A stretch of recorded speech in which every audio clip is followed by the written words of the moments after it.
do you think, I'm assuming, LGBT community and the black church can coexist? Absolutely. Let me push that question, because... Hello? I once had Diddy text me, "Welcome to the family," but I was by a platinum-selling producer who was one of his cohorts. Allegations swirling around Bishop T.D. Jakes and his son regarding their alleged involvement in a gay lifestyle have sparked significant attention. The narrative suggests that Bishop Jakes' wife, Sarita Jakes, has been aware of these purported inclinations for some time. Speculation mounts as social media sources delve into these unfolding developments. Moreover, questions have surfaced regarding Bishop Jakes' association with rapper Sean Combs, also known as Puff Daddy or Diddy. Diddy, previously in a long-term relationship with Cassie Ventura that ended in 2018, is currently embroiled in legal action from Cassie, alleging sexual assault and repeated physical abuse. Cassie's claims have brought Bishop Jakes into the spotlight due to alleged attendance at events involving same-gender internet activities hosted by Diddy. Adding complexity to the allegations is a young man from the Potter's house accusing his former pastor of sexual abuse during his underage years. Furthermore, suggestions have been made about Bishop Jakes' stronger interest in men than women, extending not only to him, but also to his two oldest sons. In a recent podcast episode, a former associate of T.D. Jakes made startling revelations about the renowned pastor, his wife Sarita Jakes, and her two sons. It is claimed that Sarita was aware of T.D. Jakes' homosexuality prior to their marriage, allegedly entering into the union to conceal his lifestyle. This decision, purportedly made without hesitation, highlights T.D. Jakes' acceptance of Sarita and her children, treating them as his own. This bond seemingly led to unwavering loyalty from Sarita. For further insight into these revelations, listeners are encouraged to explore the specific podcast episode, as it reportedly contains the most shocking information towards the end. The thing I share here, I'm not worried about being sued.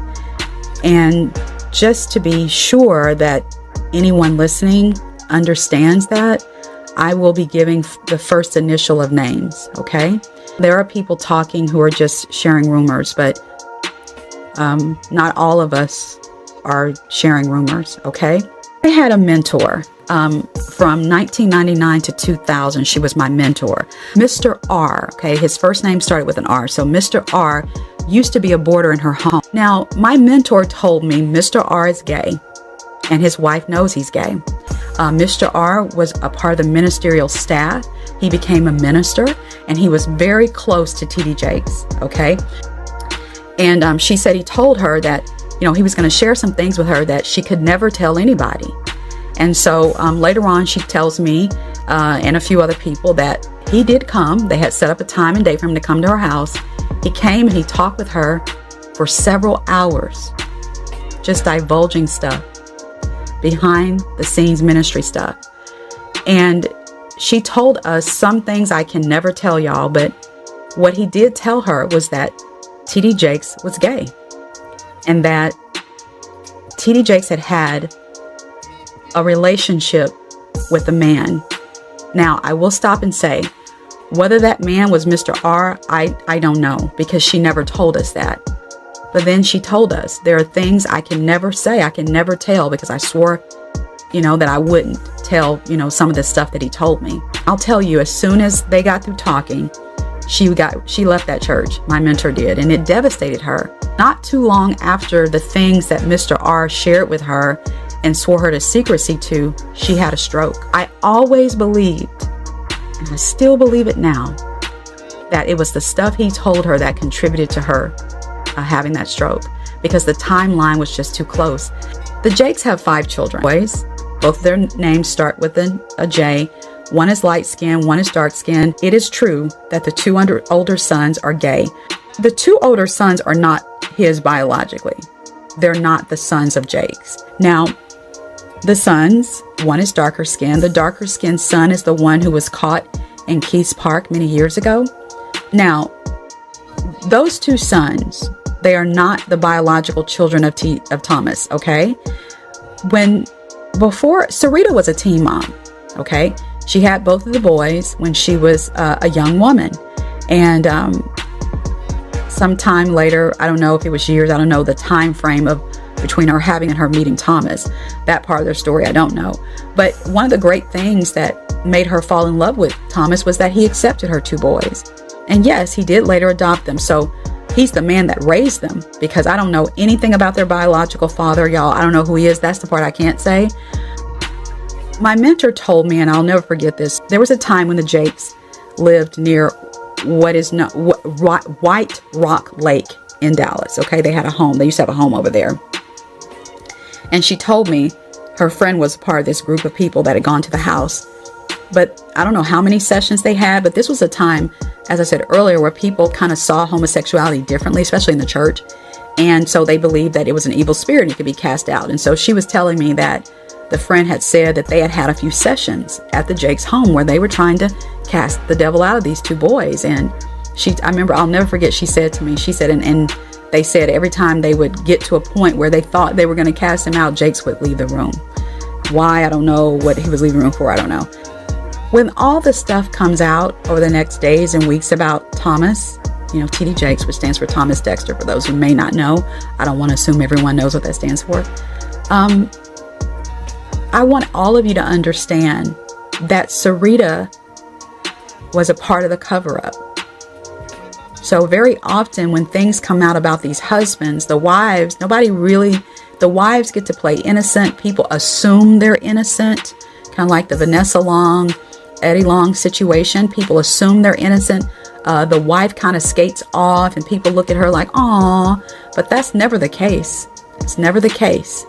When women like Sarita go along, participate in, when I say participating, I don't mean necessarily the act, I just mean go along with the cover up and pretending that it's not what it is.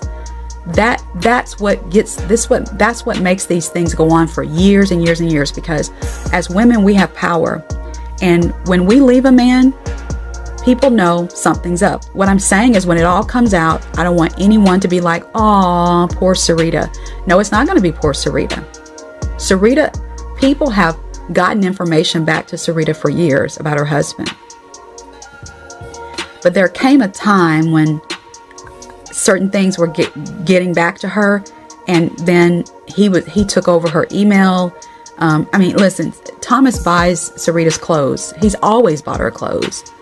And so you got to understand the kind of state Sarita was in when she met Thomas. What would she have done if she left him? She didn't have nothing.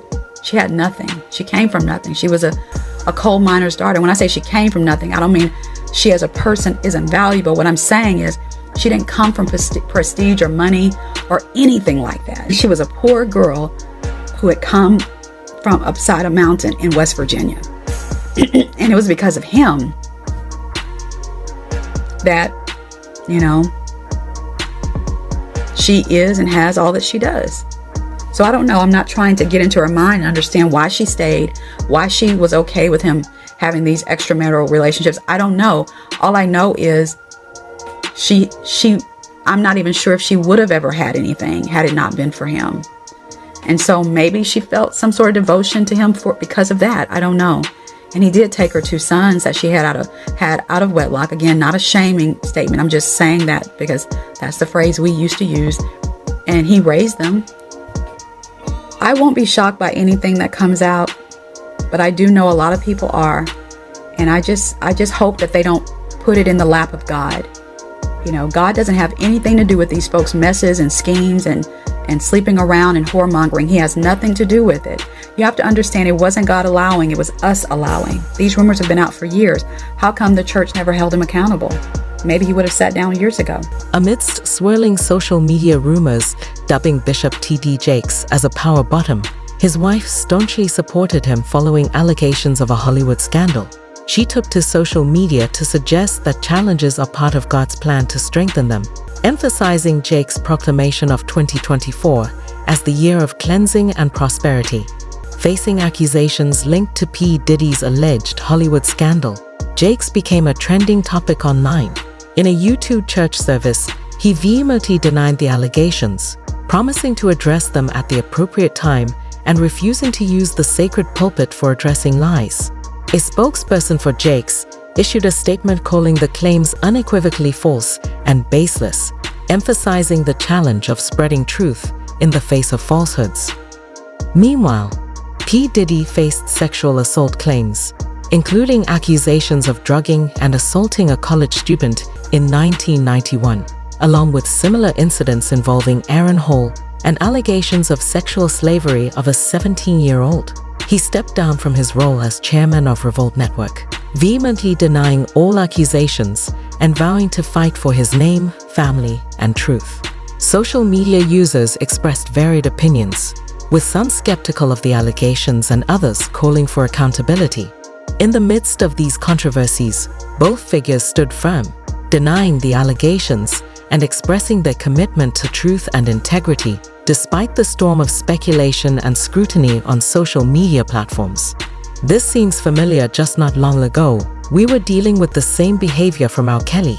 He said that he was totally innocent, but he was later found guilty, so let's just sit back and see what happens. Like most people, I really hope this is not true. Another user said, as a pastor, I say that when we hang around dirt, we get dirty. The church once promoted scripture advising and teaching separate lifestyles. Diddy has never come to the church, yet Bishop is seen at his house and at several parties. There are many people in the body who are babies and confused. Convictions should be to protect them. He should demand a public statement from Diddy. We are accountable to each other and protect the gospel with our lifestyle. Say what you want, there needs to be accountability. His statement says, I know who I am. The problem is that the blood of the innocent needs not be smeared in this way. Pride and embarrassment are in the name of the church. Another user added, I'm just going to wait and watch for the receipts. What's in the well always comes up in the bucket. The podcast testimony suggests that Jake harbors hidden truths with revelations will gradually emerge soon. I hope you enjoyed the video, and let's strive to please God. Don't forget to like, subscribe, and hit the notification bell for updates on new videos.